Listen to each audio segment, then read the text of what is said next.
Hello everyone, and welcome back to Let's Play Pathfinder Wrath of the Righteous. Last time we explored the Mage's Tower here, meeting the Storyteller, and finding our first Nihindrian Crystal, which we now have. And that means we have two goals here, talking to Nocticula, and talking to Shamira to meet Nocticula. Or I guess telling her about the Nihindrian Crystal first, but we gotta talk to her to meet Nocticula as well. We have this too, find the the Spinner of Nightmares, which are later known as the Den of Sweet Horror. Okay, so we have to find this too. Where's the Den of Sweet Horror at? Maybe that's what we should look for today. So we got Horzala, the demoness, asked the commander to pass on a gift to her sister, a carefully sealed box. We have to do this too, and obviously find Ember. And we still obviously have a lot of the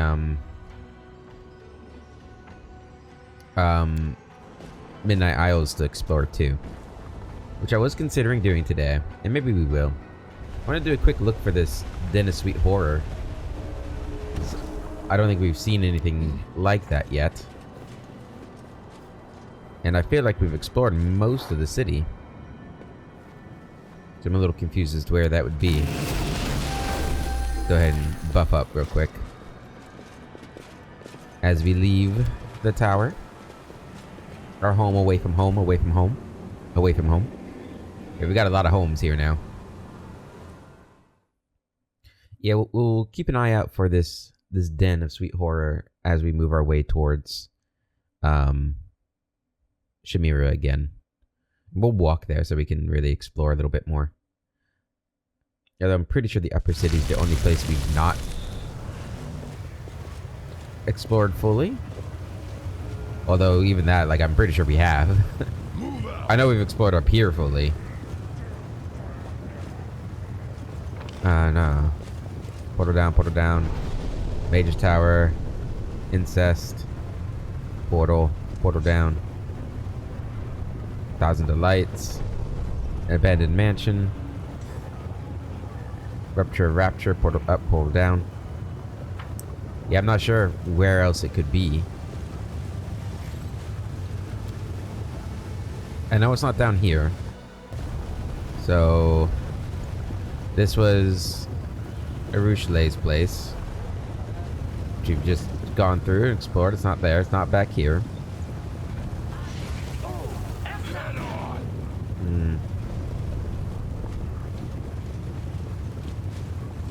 Not. Over here was just a Den of 10,000 Delights, right? Yeah, and then we got Mist over here. Okay. And if we go up here, I think it was just Savamalik's place, right?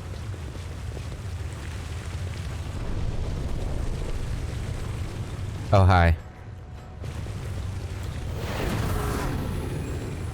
I heard about you.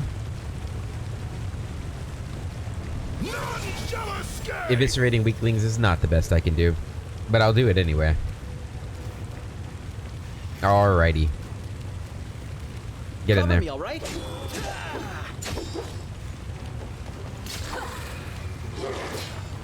You missed. Ow. Alright, who's next? This guy? Ooh, we don't have any of our... Ooh, that's not good. Alright, just shoot with an arrow. I'll cut you wide open. Okay, you missed. Good. Gonna go ahead and study him.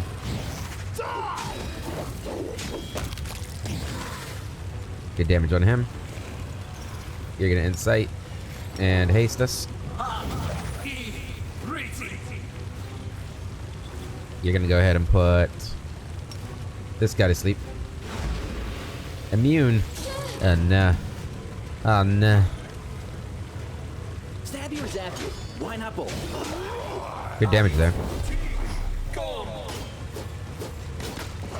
This could be bad. Damn, man. The spirits demand your blood. What happened to those mirror images? Let's hear you cry. There we go. Can we save him from that? with a breath of life. I always forget if I can get rid of death throw with this. Can't. Okay. Well, that's fine. You alright, Woljif? I mean, you're not alright, but are you alright? Let's summon that again. Collect all their weapons. And let's keep moving. Anything back here? No. Alright, portal up. Onwards. Nothing over here. I do remember there being a fight around here. This is it. This is it. I remember this fight.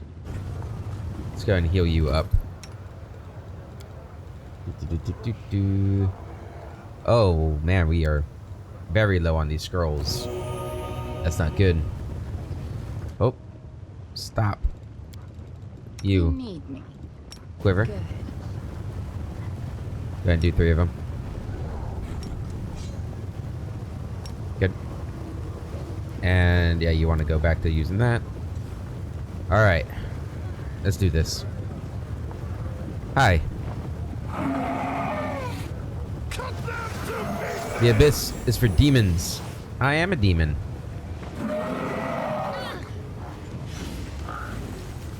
Okay. Gonna go and rage.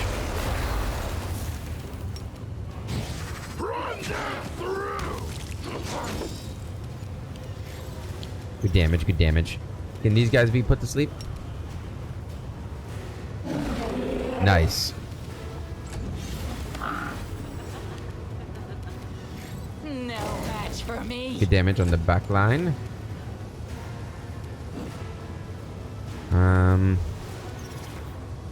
Distract them from me. Damn. Alright, we still have haste, I think. Go ahead and key shout him. Nice. That guy's asleep. Well, thank you for coming over here. That was very kind of you. Very generous. Restless slumber on him.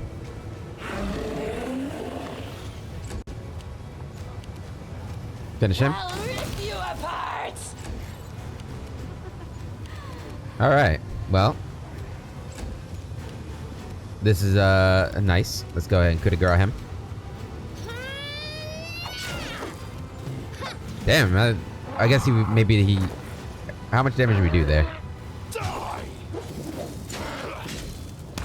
Damn. He had a lot going on. What is this? Why is this popping up? Uh-oh. Oh, go away, please. Did I, like, pop this out or something? Ooh, that's not good. Just go ahead and skip your turn. What, you're awake?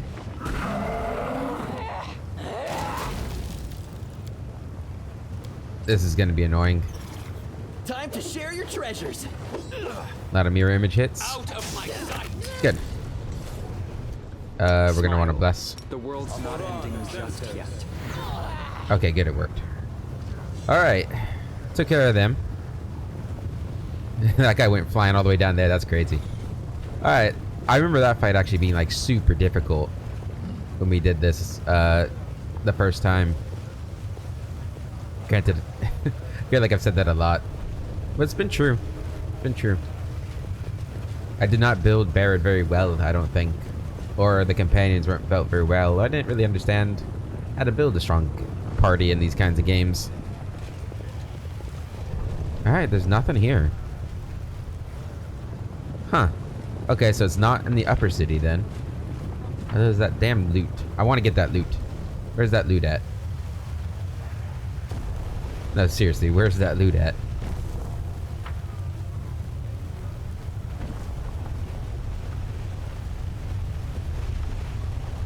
I'm gonna have to look up where this place is. Let's go ahead and go up here while I... Pathfinder. Wrath of the Righteous. Den of Sweet Horror. Location. Yeah, that's what I want. Location. Location, location, location. Okay. They're inside the room and 10,000 delights next to the door leading to the upper city. Oh. Wait, what? Well, I guess we'll go to the room of 10,000 delights real quick.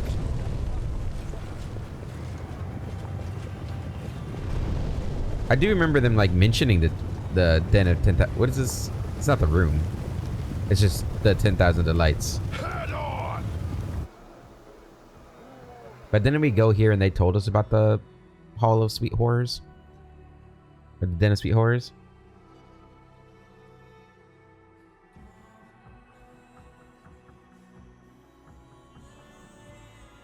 There's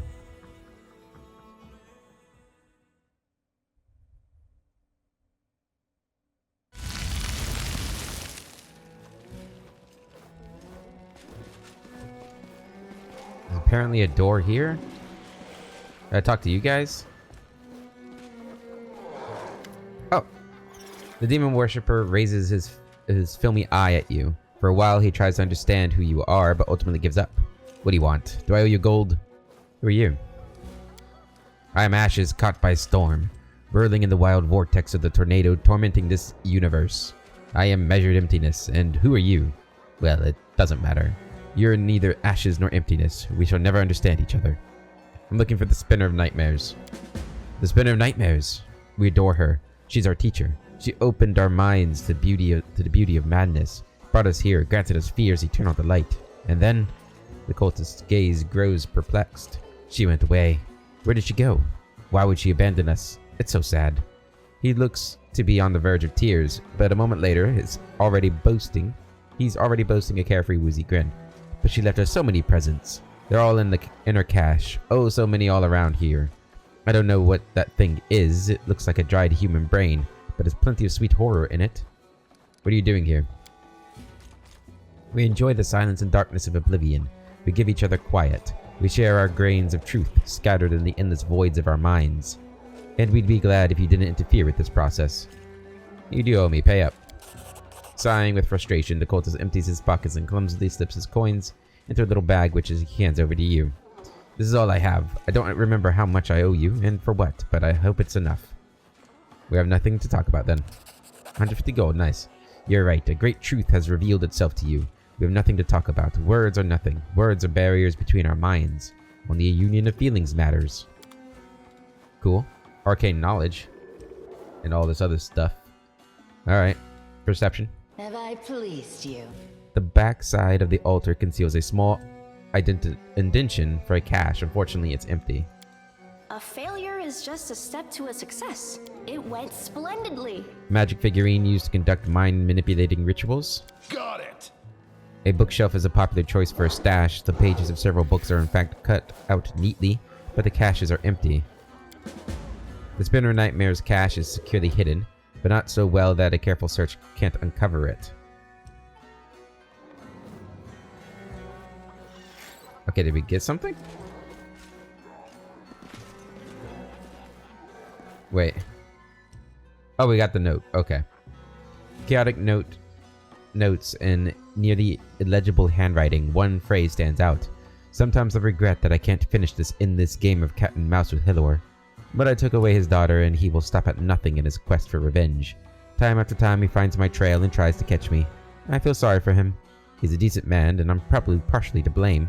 If we could talk, I could probably make peace with him, but he won't listen. Weird.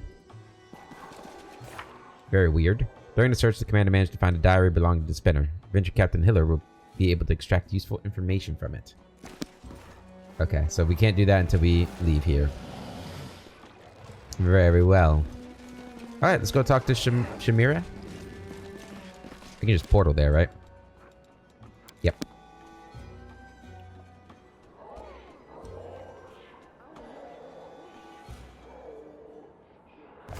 Sorry I had to look that up, guys. There was nothing in like the the journal that I saw anyway that was like telling me, reminding me that I had to go to the Den of 10,000 Delights.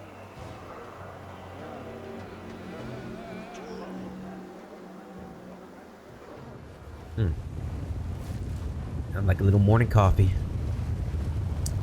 Hey, Shamira.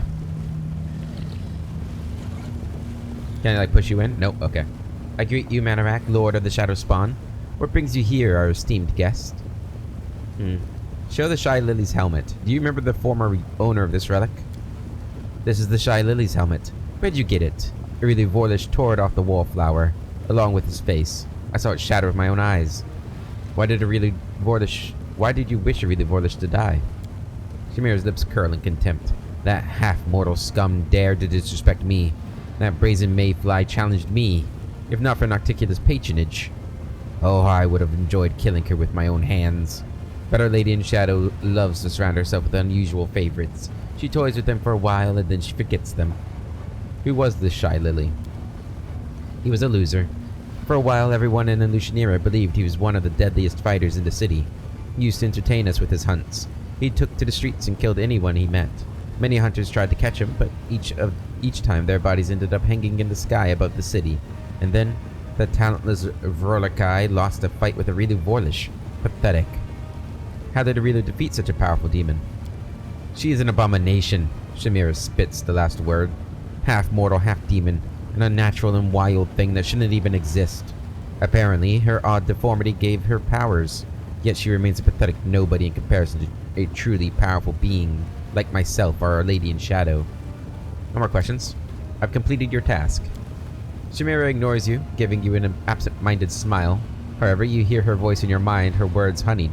So, what did you manage to find out, wondrous Galarian who converses with formidable demons as an equal? What secrets have you managed to uncover? Please, tell me all about it. Not with your voice, but with your thoughts. After all, secrets should remain secret, no? A keen sense of wrongness flares in the depths of your heart. It should be you sitting on the throne, and this pitiful demon should be bowing and scraping before you. Insolent, mocking sparks seem to dance in the glow around Chimera. I know that you have done much to win Chimera's favor, but my heart tells me that helping her would lead to evil. Forget everything I've told you. We'll find another way to complete our mission. It is wrong to fight evil by increasing the power of another evil. Reject the promises of the Ardent Dream and we'll leave this place before we betray ourselves and our ideals. Unleash your burning rage on the redhead, beast who dared demand answers from you. Submit to the more powerful demon and answer in your mind. Nas, unleash your burning rage on the red-headed beast. Your rage twists into a flaming whip that falls into Chimera. Though it does not seem to cause her serious harm, her lips turn white as they press together to bite back a cry of pain. She gives you a murderous look, a sentence that cannot be appealed. What? You little piece of filth? A painful spasm twists through her body. Chimera's magic crashes over your will. No! No! My will! I rolled a 1. Fuck this game. In the heat of Chimera's magic, your mind melts like wax. Your knowledge of Nahindrian crystals surfaces as the demon strips out your memories as efficiently and ruthlessly as a hunter dressing a carcass. Suddenly the heat subsides, banished by a gust of mountain wind, cool and clear. The hand of the Inheritor's voice thunders inside your head. Hold on, champion. Together we will overpower the magic of this fiend. Fight to the end. You can't break me. Cursing, Chimera brings more force to bear against you. A vein pulses on her temple. Yes, the latest attack is much stronger, but you muster all your willpower and again manage to fend it off. Keep trying, it won't work. Swearing, Chimera unleashes all her power on you. You'll regret that, you little son of a bitch. You refuse to talk? So be it. I'll just rip everything you know out of your mind. Chimera's last blow is not strong enough to break you.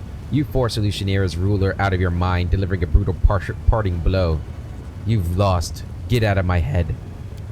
Chimera reclines on her throne, exhausted, and hisses through clenched teeth. You cretin! Get out of my harem now! The crowd around you goes wild. Demons shrieking, howling, shaking their fists and shouting.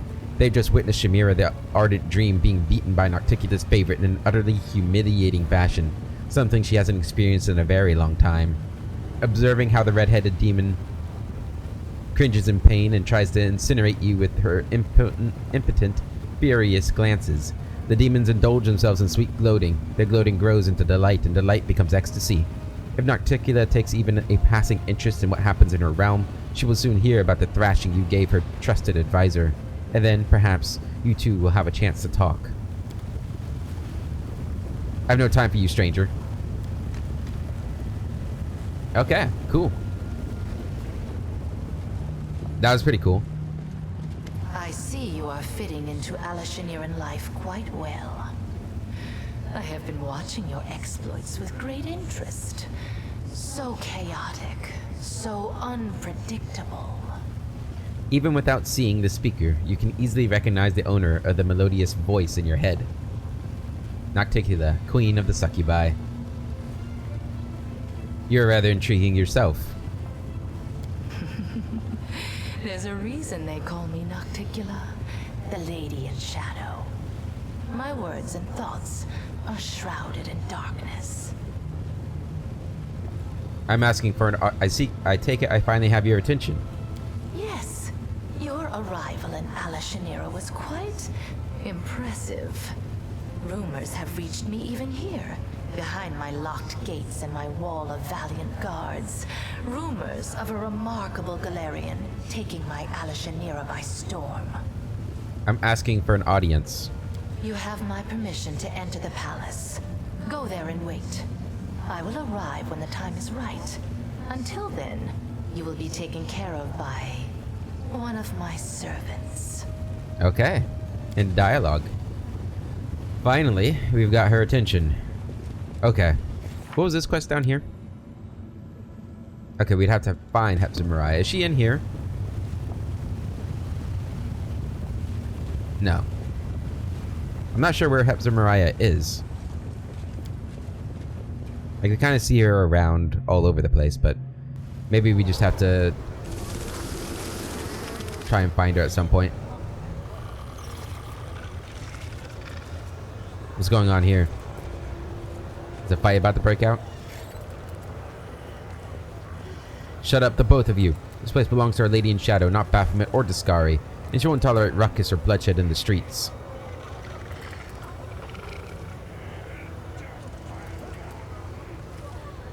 Fight, fight, fight.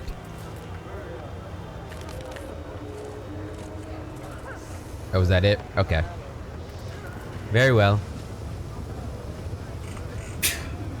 Excuse me, sneeze snuck up on me. Okay. Well, let's go to... I guess the terrace of the favored mistresses. And let's head up to the palace. We're not going to bring Ember with us on this first meeting. I don't know if we need to bring her with us on the first meeting, but to be honest, knowing where that path takes Nocticula, I don't think we really want that quest to be completed.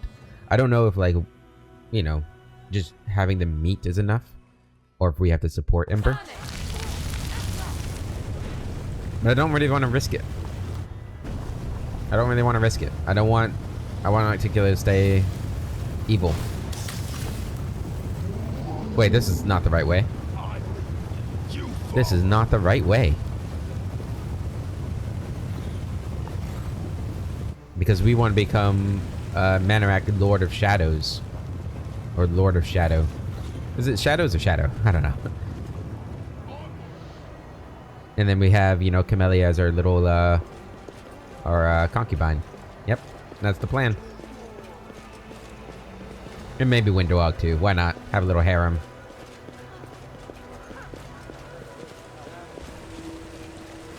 Alright. House of Silken something.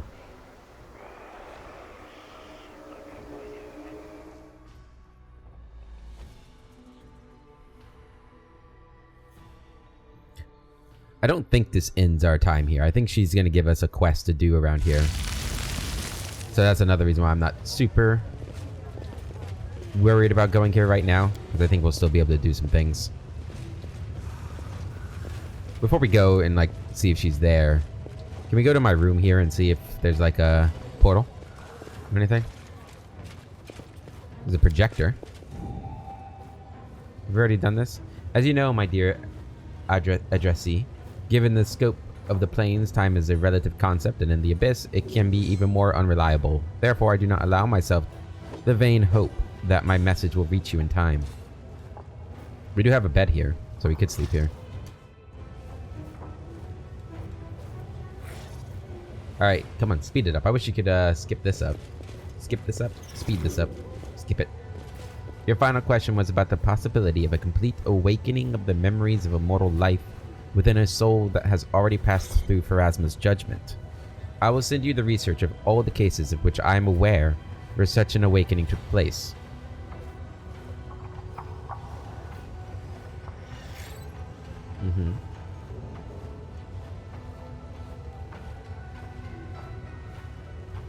Go on. Despite the fact that this list is quite extensive, my conclusion is that all such recorded cases are the rarest exceptions to the rule, and with the absolute majority of souls, an occurrence such as this cannot happen. Try talking a little slower, maybe. Maybe we don't have as much dead time. I really love this glass up here. I know I said that last time we were here, but both the wonder and the tragedy of mortality lie in the fact that there is a certain moment after which the process is final and irreversible. The essence that departs the judgment of the Lady of Graves is no longer what it was in life, and we, as scientists, must account for this in the system of knowledge we are constructing. Mysterious stranger. So this is pretty important information for us, like who we are, which we'll find out later in the game. Okay. Was there more, or is it just gonna repeat? Yeah, it's the same. Okay, cool.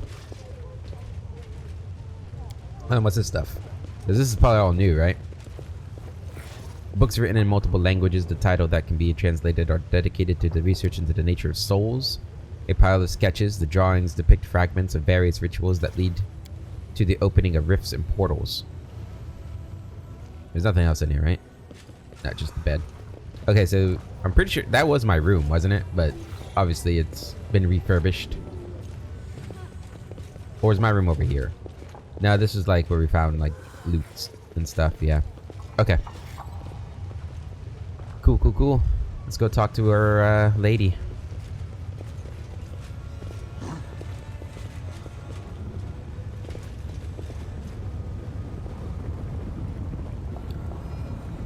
Greetings. Ah, your servant. A stately shadow comes toward you. In its hands, a small mirror sparkles and shimmers with an unsettling light. Lady Arilu, allow me to express my deepest admiration of your work, and may I just ask... Under Aurelia's imperious gaze, Nenio stutters and awkwardly falls silent. Not long ago, Nocticula hinted that she would be pleased if I brought her your head. I came to speak with Nocticula, not you, Aurilu. Fancy seeing you here. I have a lot of questions for you. Following me again, I see. Watch yourself, scum. Fancy seeing you here. I have a lot of questions for you. You are looking for answers. That's good. That is why I am here. I have much to tell you. Good. A hint of a smile dances across Aurilu's lips. You have walked a long path, one where shadows constantly flicker at the edge of your vision, and questions multiply like flies above carrion. It is time for answers. At least, some of them. Aurilu lifts her mirror, and you fall into its cold, shimmering depths. Uh-oh.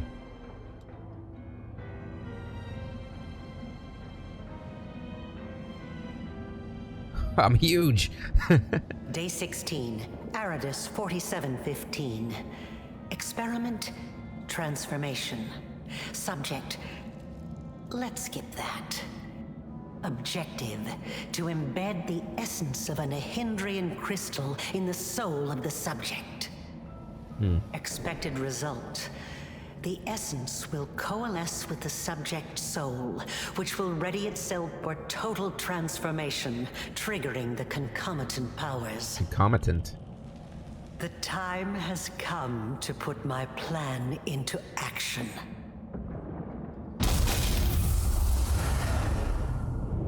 So that's when I was injected with the Nehindrian. Okay. You are my creation. Your power was my gift. Now you know. Aurilu stares at you, her gaze unrelenting, probing. The witch is silent for a long time. When she speaks, her voice is unreadable, betraying no emotion. You won't make me believe this lie. Let's say I believe you. Why did you need to do all this? You are asking the right questions, but the time has not yet come. The unseen angel does not speak, but his silence seems to thunder in your ears. Your power is of the same kind as that of Nulkeneth, Jeribeth, and the other demons that you have met. The power of the Nahindrian crystal dissolved into the blood lies within your soul. I have already hinted at this to you once before, when I left the essence along with the Lexicon of Paradox in my old laboratory, and ordered the suture to make sure the gift found its way into your hands. But there is more. Do you remember when you were taken to Kenabris with a wound that would not heal? Yes. Do you remember how Terendelev apparently healed you? That was merely an illusion.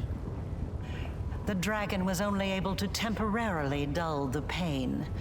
In fact, it was I who saved you, when I came to you in the caves and implanted a crystal within you. No, saved is not the right word. Your wound is still not healed. That is why your wound weeps blood from time to time, every drop of which burns your enemies. Why? Where did I get this wound from? Ow! As if to confirm her words, blood begins to seep from the wound on your chest. Airy flames seem to dance within the crimson drops.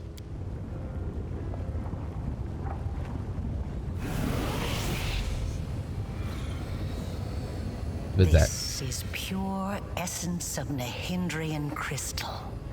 My invention is far superior to the crystals used by Xanther, which were barely refined at all. It will give you new strength and help you to overcome the wound that still slumbers within your soul. Take it. Take it, and you will see that this is the very power that has lived in you since the Battle of Kenabris. With an elegant flick of her wrist, Arilu conjures a familiar purple shimmer in the air before her. Hey, are we doomed to? The chief shared his power with us, so does that mean we're cursed as well? How long do we have left? Say it ain't so. I'm too young to die so tragically. That's not going to work. You need to tell me everything first. I will not refuse this power, but I will decide how to use it. I won't eat out of your hand, Arilu, even if it makes me weaker. I will not refuse this power, but I will decide how to use it.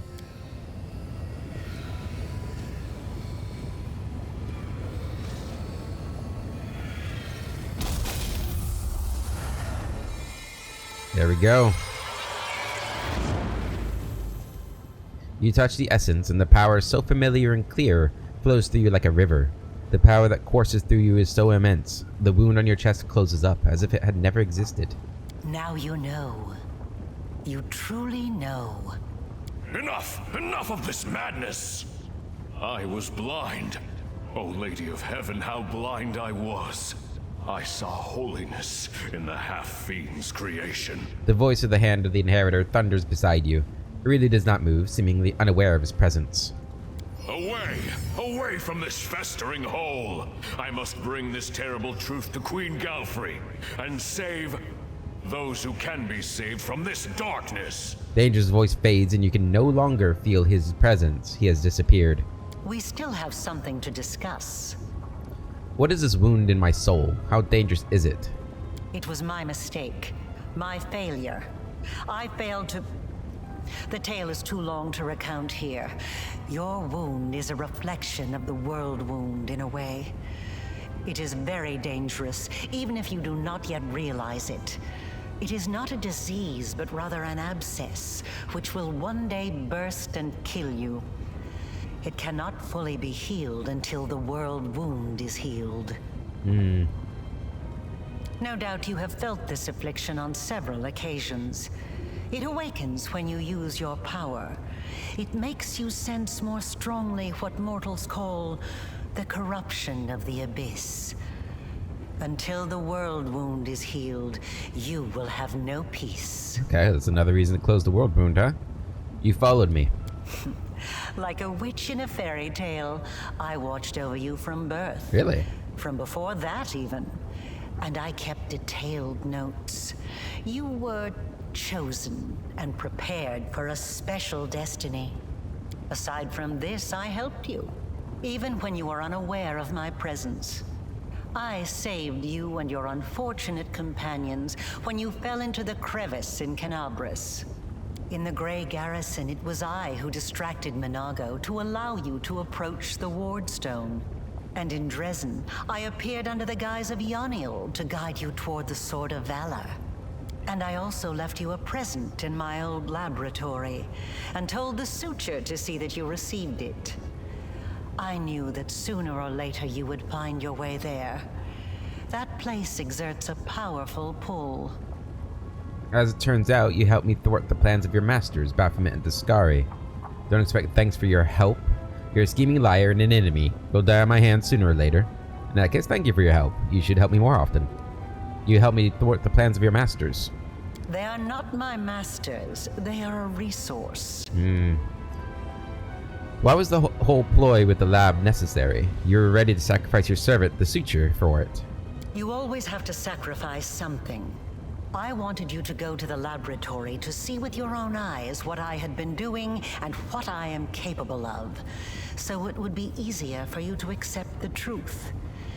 The laboratory is the place where I prepared your ascent. And the Suture was the only one who I could trust to execute my plan and explain everything. After all, he too once experienced rebirth at my hands.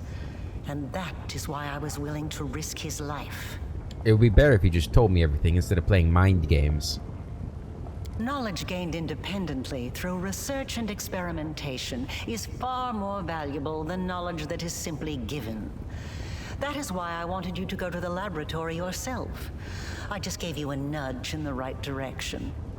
Tell me about the Nahindrian crystals. Start from the beginning. Nahindrian crystals are formed from the solidified blood of demon lords.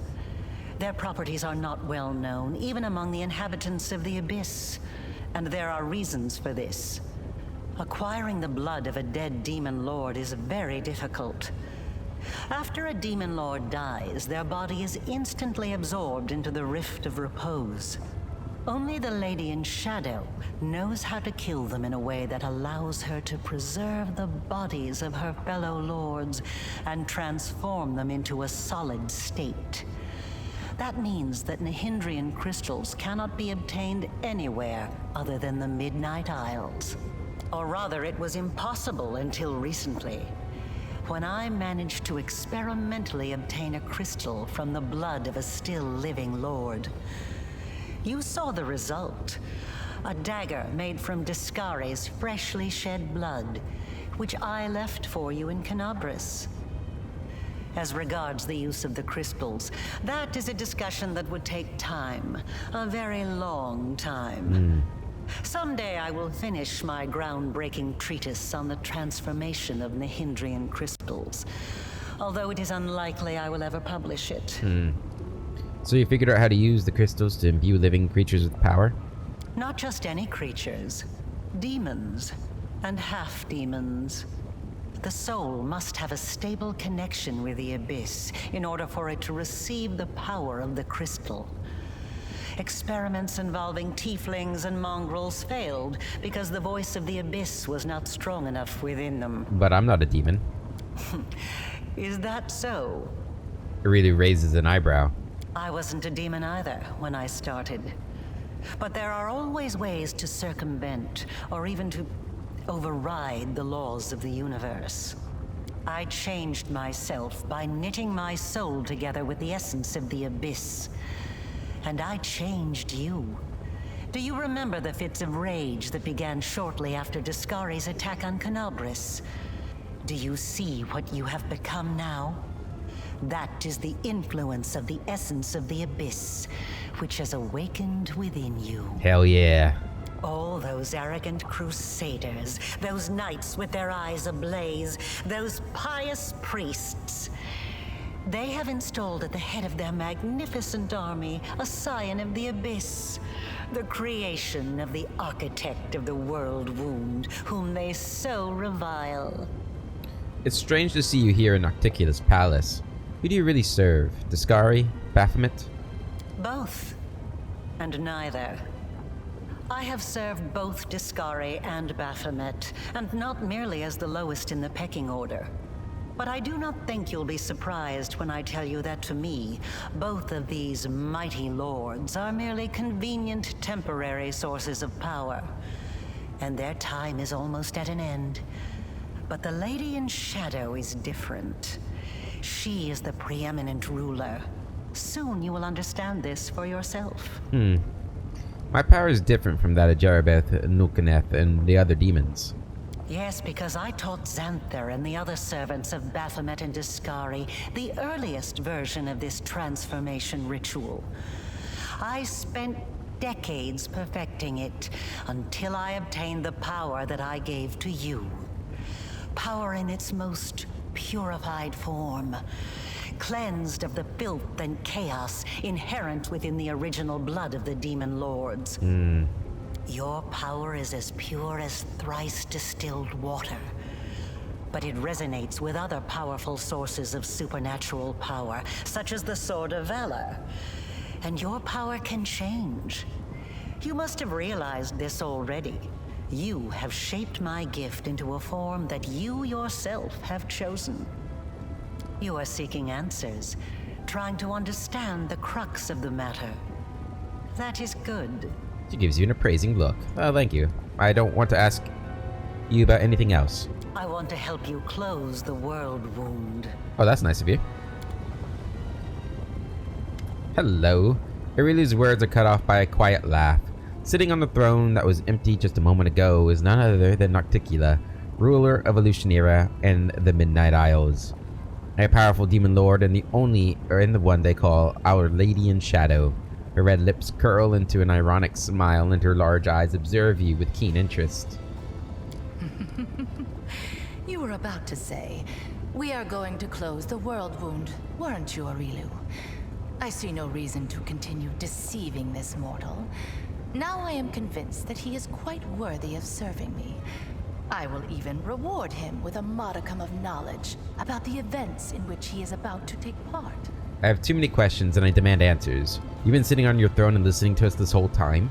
It's been a long time, Lady in Shadow. Reach for weapon, a word of warning, don't play games with me, I'm not afraid to fight you. Please allow me to greet you, great ruler of the Midnight Isles. Yeah, hi, just so we understand each other, I'm not going to grovel on my knees before you. Smile charmingly. You are a truly resplendent Lady in Shadow. It would bring me great happiness to get to know you better. My Lady in Shadow, please allow me to swear my allegiance to you and be your loyal servant. My greetings, Lady Nocticula. Can I only pick one of these? I wish I knew better. This one seems like it's not gonna continue. I'm gonna go with the charming one though. I see that rumors of your passionate nature weren't exaggerated. I have heard some rather impressive tales of your escapades. Nocticula's smile remains impenetrably polite. Our last meeting showed me that the incredible powers Lady Vorlesh granted you had begun to manifest most impressively. But I had to measure your worth as an individual, not as a tool. So I decided to see if you could win fame and respect in Alashanira, a city where even the most outstanding magical abilities are met with a shrug, without relying on my help.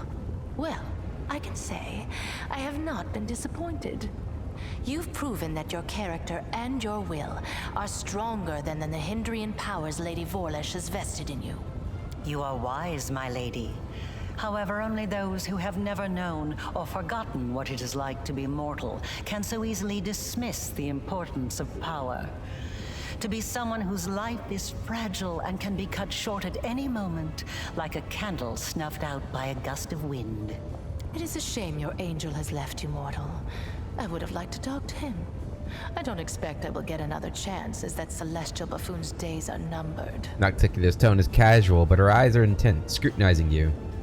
You were able to see the Hand of the Inheritor despite all his enchantments. Why do you think the Hand of the Inheritor is going to die? Say nothing. You were able to see him? The herald of that upstart goddess. Here. Yes. although his defenses were quite intricate.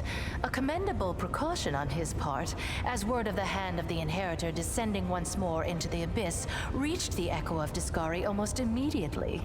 Mind you, vindictiveness and guile have always been among his best qualities. He was able to deceive everyone else, but not you. Perhaps you don't know everything about me yet, mortal. Perhaps you made the same mistake as many before you, and many who were more insightful and more powerful than you, by presuming to know what to expect from the Lady in Shadow. Tell me about the Echo Discari. He is a strange creature, a bespoke creation, so to speak. Long before the world wound was opened, Discari, that little cricket, was seeking a way to have some fun on Galarian and assert his influence there. One day, he decided to gather a few strong mortal followers, fuse them together into one being, and pump that being full of his own power, in the belief that something worthwhile would come of it. That is how the Echo came to be. To the great dismay of both the Echo and the Lord of Crickets, the Echo was greeted by Eredin, protector of humankind. Eredin gave the Echo such a thorough thrashing, the whole abyss thought him dead. And yet he was not. Cricket, the younger, is alive and well, though I cannot say the same for Eredin. But the Echo remembers his humiliation still. He hates anything and everything related to Eredin, especially his inheritor, Iomedae. Her heralds, her priests, her temples. He would hate Iomedae's pet pug, if she had one. Why does the Echo Discari prey upon the hand of the Inheritor? Or she kind of just told us. Envy, humiliation, ego. The usual playthings of little boys from all planes and realities. The Echo suffered more than one defeat. First at Eredin's hand, then under the onslaught of the forces of heaven. Those routs taught him to attack his enemies by stealth, boldly and often, killing and crippling anyone close to the light-bringing goddess. Now, it seems, he has decided the time has come. The Herald of Iomedae himself is in the abyss alone, without a retinue of lesser angels. I see. How did you manage to befriend an angel? Did your looks and abilities not perturb him in the slightest? Or has heaven become more lenient, and now they are inclined to distinguish some children of the abyss from the others? It is most curious. I'm just special like that. Your conversation is interrupted by a concerned-looking succubus who silently approaches Nocticula and then begins fervently whispering into her ear. Nocticula's expression turns hard and cold. As Nocticula ponders the new development, the messenger makes eyes at you playfully. You recognize those green eyes, except they were awash with pain when you last saw them, their owner bleeding out in the caverns of the Nexus. The succubus smiles slyly and gives you a wink. Another island, another loss. Enough! I warned them that I would not stand for the desolation of my realm. They have not heeded me, and they will regret it. Go to your sisters, and tell them to prepare. Nocticula sends the green-eyed servant away and turns her face to you once again. I know her. Yes, you've already met Laulia, my talented assistant. I've heard she was very convincing at acting out her tragic death in the mines of the Nexus. As you can see, I've been watching you since your very first moments in the Abyss. And even a little earlier. Ah, so she wasn't really dying. I value servants such as Laulia. She stayed in character, even when you had decided to finish her off. Your merciful decision has left a lovely scar on her beautiful body. Incidentally, would you mind answering one question for me? Why did you kill Armaketh, the Shadowspawn Lord and my general? He was a valued servant, and had I not anticipated the possibility of his death, this murder could have significantly upset my plans. Nocticula's amiable disposition evaporates in an instant, and her dark eyes become cold as ice. Were you overcome by the desire to seize his title? Well then, surely you understand that Along with the privileges, you have also claimed his responsibilities. From now on, you are my general, as was Armaketh before you. When the time comes, I will remind you of this. By taking his place, I hope to make Illusionira a little better, cleaner. I have claimed it by right of the strong, as is customary in the Abyss. That's what I want, yeah. That's what it was, yes, okay. When I see power, I take it. Well, I'm in no position to judge, as I do just the same. It is curious how similar our paths have been. I too ascended by killing someone more respected and widely considered more powerful than myself. Lord Viria Vaxis, leader of the Shadow Demons. I suppose that, given this interesting coincidence, I will grant you my favor and forgiveness. Thank you. I have prepared a beautiful intrigue that will topple many of your enemies and seal the world wound forever, ending the threat to Galarian. And you have the chance to become part of that intrigue. Why did you lie to me and send me off to find Aurilu? Nocticular smiles as if you just said something amusing. I have never given you any reason to bear a grudge against me. My lies have brought you no harm, after all. I simply nudged you in the right direction, bringing you one step closer to discovering the truth about yourself and the source of your power. You disappeared, and I couldn't find you anywhere, so we could talk. Yes, you had many questions, but you had to find the answers for yourself. That is the essence of this game I have arranged, and my strategy has succeeded. Look how much you've learned, how your knowledge has deepened. Isn't that more valuable than the wise and magnanimous Lady in Shadow simply spoon-feeding you the answers? You sent me a hut down to Aurilu, and at the same time gave me the use of her chambers? Yes, I decided the irony would be quite pleasing. All this time you've been closer to Lady Vorlish than you thought. Don't toy with me like that ever again, or you'll regret it. You were wise, and if you chose to act this way, you must have done so for a reason.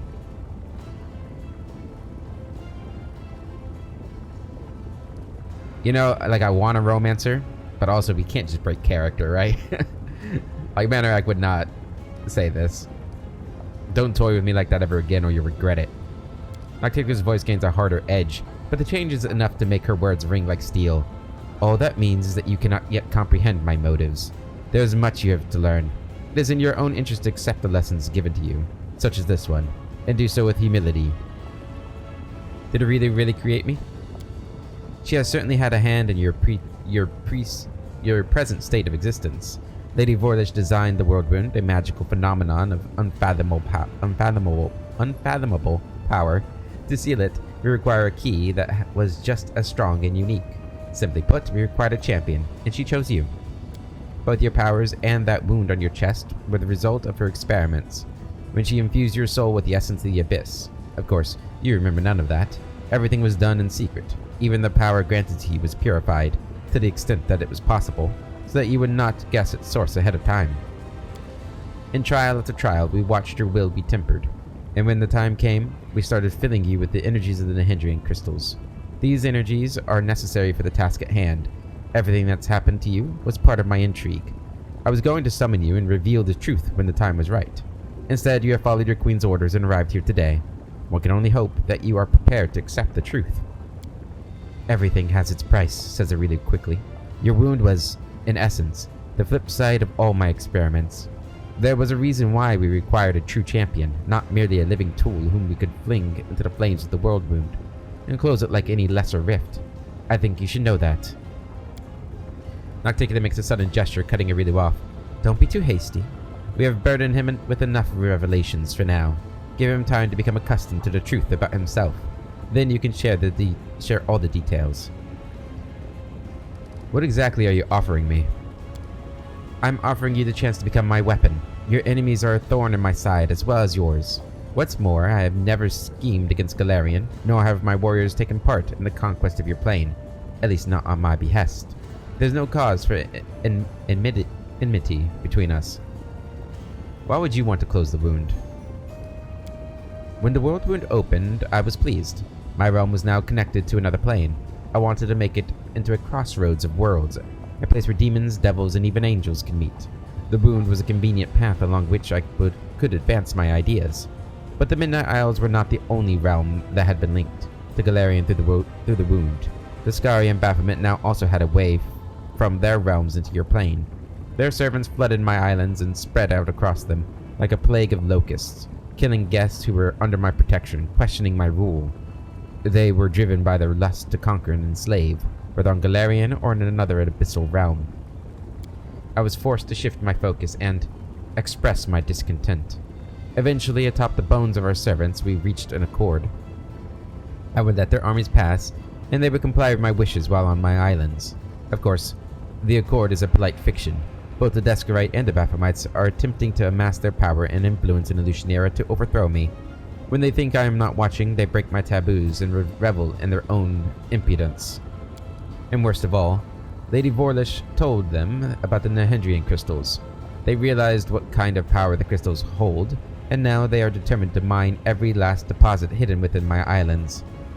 And once an island loses its crystals, it becomes nothing but flotsam, slowly sinking into the dark waters of Ishiar. With every lost island, my power is diminished. I could start a war and kill the plunderers, but a major conflict would hinder some of my other plans. So instead, I will teach my neighbors a lesson by orchestrating their ignominious defeats at the hands of a mortal. What do I gain by serving you? A reasonable question. One must always serve one's own interests. Well, rest assured that you will be adequately rewarded. I will give you gifts befitting your ambitions, and my patronage, which you can certainly count on, will prove more valuable than any enchanted trinkets you could dream up. What kind of reward would you consider adequate? Perhaps you'd like a place to replace Shamira, the ardent dream, and become my most loyal servant? All of Elutionera will bow before you. And perhaps not just Elutionera. An enigmatic expression appears on her beautiful face. If you're so powerful, why do you need me? If I were to make a move myself, it would start a war. Not that I'm afraid of doing so, but it would hamper my more important plans. Baphomet and Dascari could never best me, but they could sow enough chaos and spill enough blood that visitors from other planes would shudder at the mention of Elutionera. No, I will wage war on my own terms, in the shadows, and I will remain unseen until I drive my blade into the enemy's back. And since Galfrey happened to send you to my realm, you have the honor of becoming my blade, mortal. Be glad you're wielded by skillful hands. We should also reveal how exactly our blade will be employed. Articulate silences really with a sharp gesture. We can discuss the details later, when the moment is right. Now is not the time for idle conversation. How exactly do you plan to close the world wound? She rolls her eyes.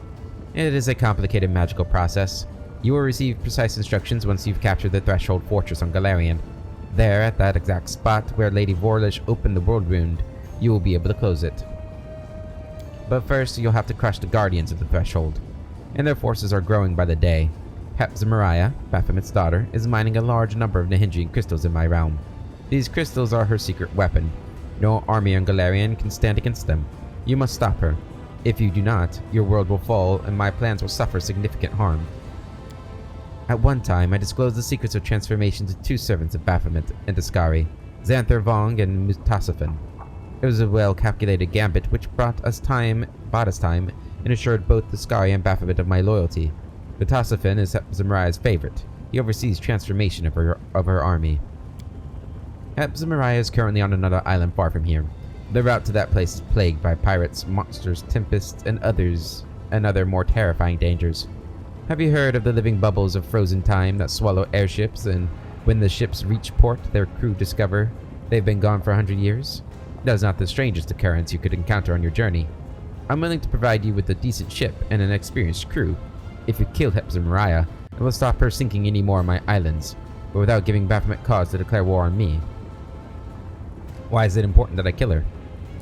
Dascari and Baphomet won't stop, or won't just stand there and watch you close the world wound. They will send their armies after you, and you will need an army of your own, and that is something the Crusaders won't have for long.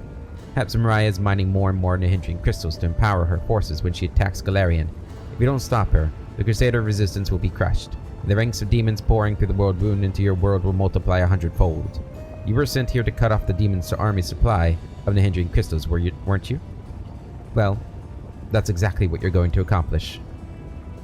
I will consider your offer, and accept it, I'm sure. I respect your caution and won't force you into submission. We all stand to gain if you do my bidding of your own volition. A glimmer of approval dances on Articula's eyes. An interesting destiny lies before you, mortal. You will rise to great heights and play a part in events of titanic proportions. Many would give their life for a chance to tread such a path. Hepzibah visits Alushanira every now and again, but her true lair is far from here.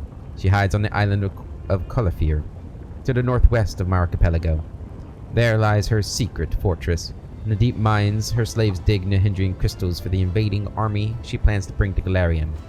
I will give you a magnificent ship, an experienced crew to take you there. It will be a long and perilous journey. Take some time to prepare. I wish to inform you of treason. She looks quite amused. Is that so?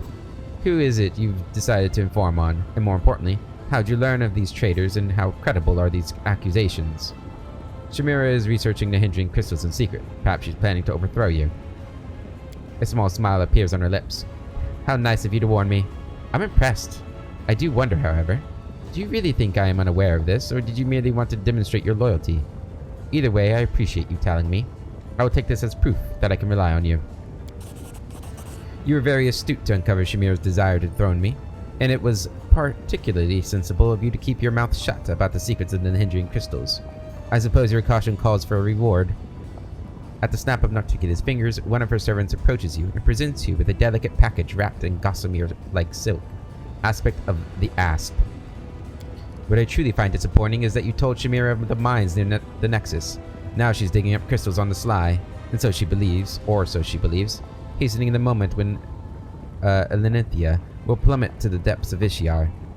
I will intervene before that happens, of course, but your lack of discretion has created this headache for me, and I'm a little vexed by it. Why do you still tolerate her? Someone has to deal with the trivial matters. Shamira's betrayal was assumed the moment I made her my favorite, just as Zephyrian before her. The second always dreams of rising to be the first. I know the feeling well. A friend of mine, the storyteller, has peered into the future. In his vision, Hepzibah was sending demons after you.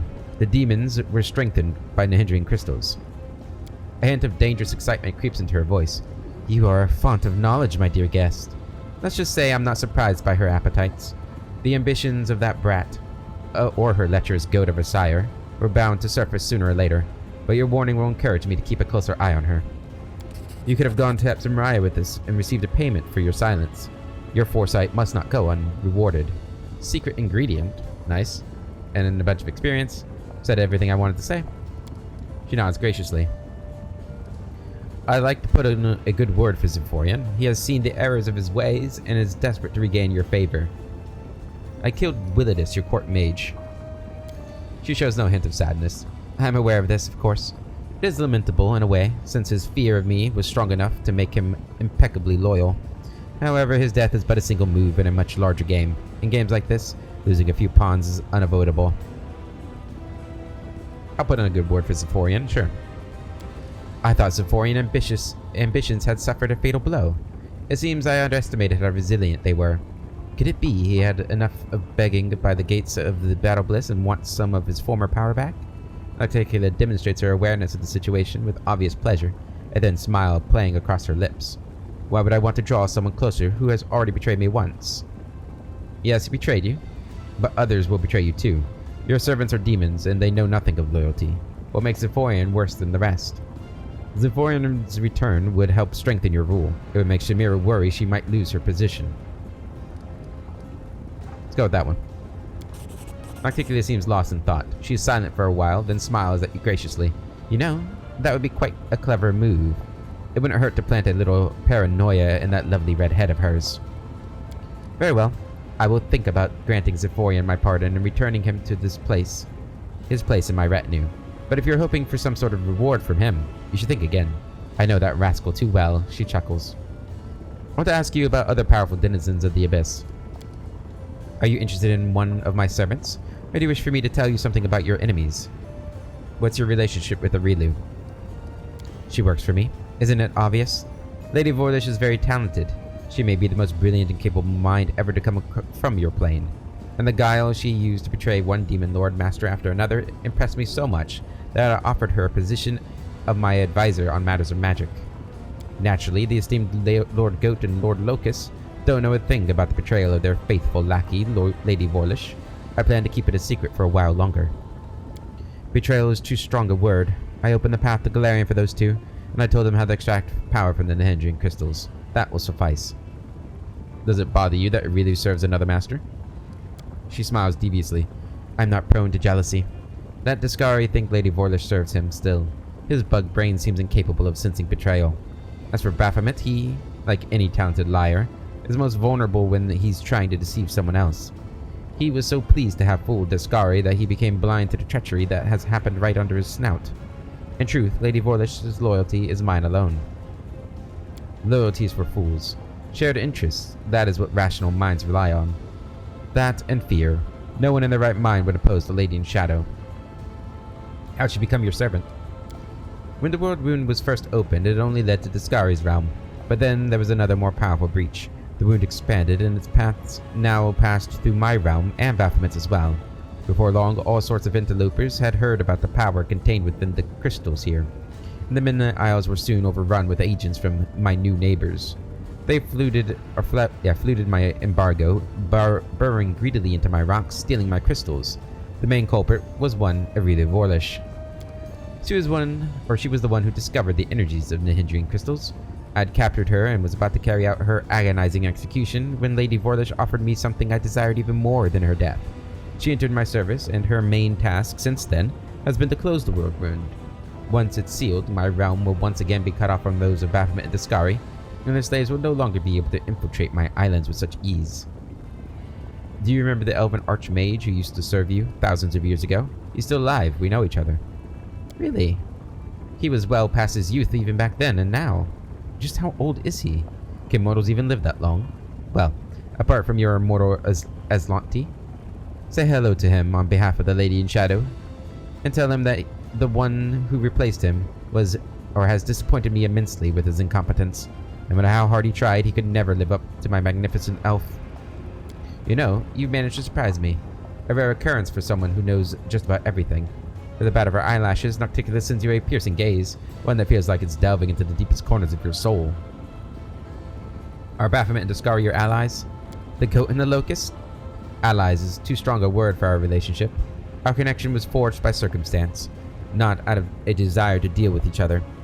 When the world wound opened, it tied your world to our realms. I did not join my armies with theirs, but I was forced into making peace with them so as to not get bogged down in a tiring and distracting war. If I had the opportunity, I would have met them on my terms and expanded my territories, at their expense. Nocticula indulges herself with a thin smile. Unfortunately, this is not currently possible. By the way, one of them came to me with the offer of an atrocious alliance that involved conceiving little ones together. I'm still contemplating the specifics of my refusal. It needs to be clear and unambiguous. Ensuing laughter is deep and musical, almost enchanting. Everything's clear. I want to know more about you. Recounting my whole story would take longer than your brief mortal life allows. The list of demon lords I've slain is endless on its own, as is the number of islands under my rule. And that's just the past. There's also the future. How'd you become a demon lord? Bear in mind that I have always been unique, ever since I was born. I was the first succubus of the Abyss, the perfect specimen of my race. I had been enjoying my youth, sharing it with my brother and lover, until the hungry gaze of the demon lord Nehedri fell upon me. That greedy tyrant saw me as a jewel to be added to his treasure hoard. He tried to abduct me. I knew I had no chance of defeating a demon lord, but in that moment I was not thinking at all. I was fighting for my freedom. It was all over. Nehedri was dead. I eviscerated him, and for many days afterward, blood spewed from his open carcass. First his body turned to stone, and then his blood, which had been flowing like a stream, began to crystallize into massive purple glaciers. Now do you see why they are called Nehedrian crystals?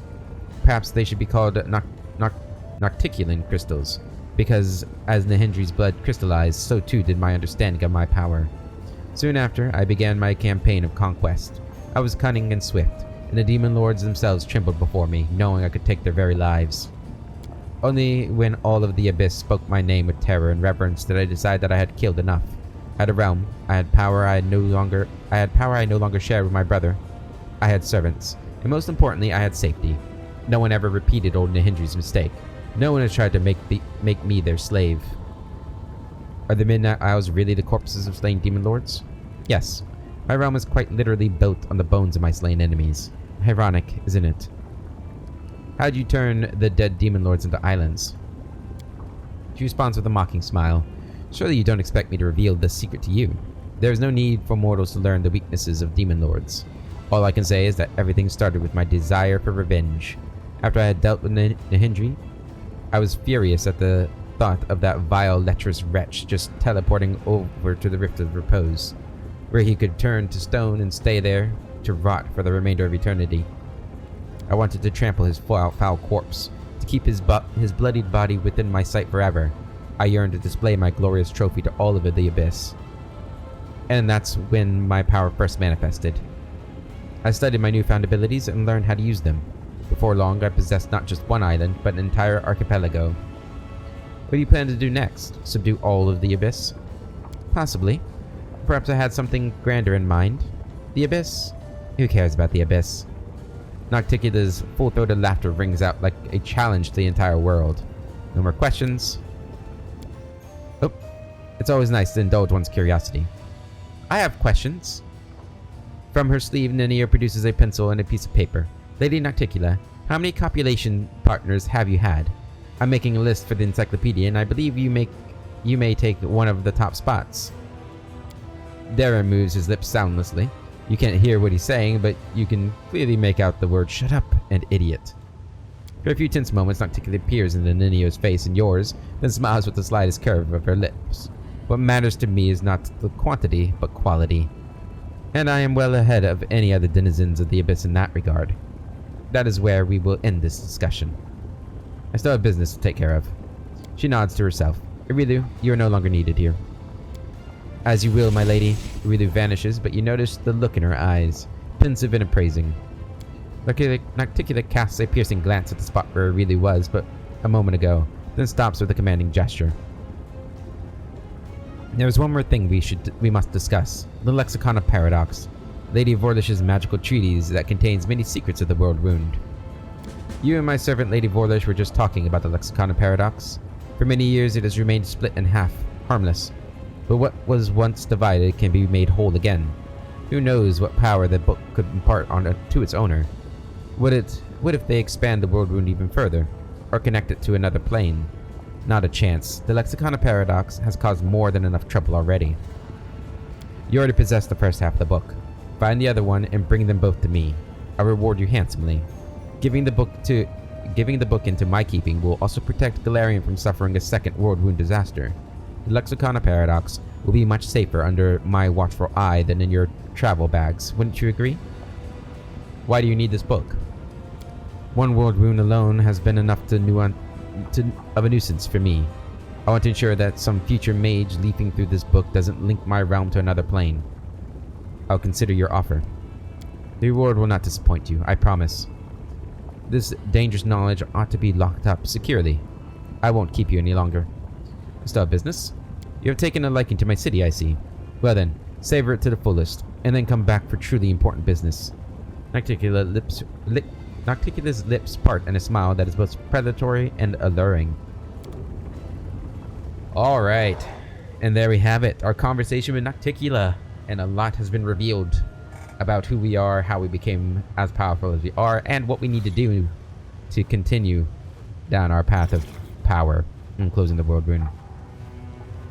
But that's where we're going to end this episode, guys. In the next one, we'll... what do we have? Well, I mean, we'll level up our mythic powers. I guess we'll have Ember talk to her. That... We'll get to Hepzibah soon enough. Yeah, I think all we have to do... I don't think we found the other half, right? And then walking corpses go to... Yeah. So, I think we'll do some Midnight Isle stuff next. I think that's what we'll do next. But until then, I hope you all have a wonderful day, and I'll catch you later.